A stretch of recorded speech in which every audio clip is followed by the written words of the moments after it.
اللہ رب العزت فرماتے نے بندیا رزق دا فکر نہ کر، اپنی جنت دی فکر کر، اپنی عبادت دا خیال کر، کیونکہ بندے نو رب نے پیدا کیتا ہے کمان واسطے نہیں، عبادت واسطے۔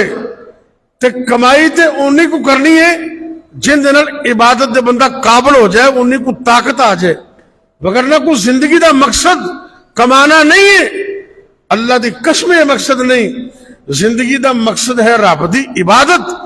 میری زندگی کا مقصد تیرے دین کی سرفرازی، میری زندگی کا مقصد تیرے دین کی سرفرازی، میں اسی لیے مسلمان، اسی لیے نمازی۔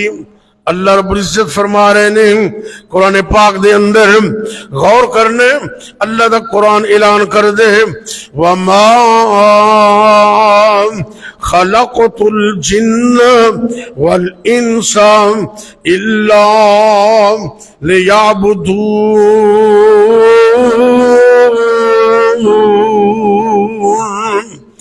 ارسطو آواز آن دیئے میں جنہ انسانانو پیدا کیتا ہے اپنی عبادت واسطے، رب دی عبادت واسطے اللہ نے سانو پیدا کیتا ہے۔ اے کوٹھیاں تے بنگلے تے بڑے بڑے کاروبار تے ملاں اے بنان واسطے رب نے نہیں بھیجیا۔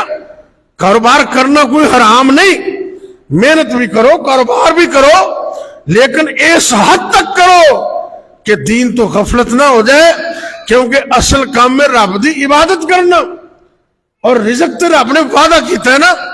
اللہ اکبر، اللہ سونا فرمان دے، اے توجہ کرنا، 12واں پارہ تے سپارے دا آغاز ہی ہو رہے ہیں۔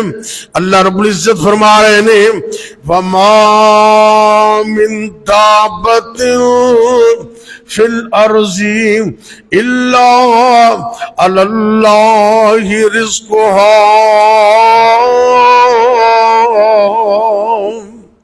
رب فرمان دینے میرے بندے ہو پریشان نہیں ہونا، دنیا کائنات اندر جننے بھی انسان نے، دنیا کائنات اندر جننے بھی جانور نے، دنیا کائنات اندر جننے بھی حشرات الارض نے، دنیا کائنات اندر جتنیاں بھی جاندار چیزاں نے، کیڑے مکوڑے، حشرات الارض، سپ ٹھومے، اور انہاں سارے تو ود کے حضرت الانسان نو رزق عطا کرن دا وعدہ میرے رب نے کیتے۔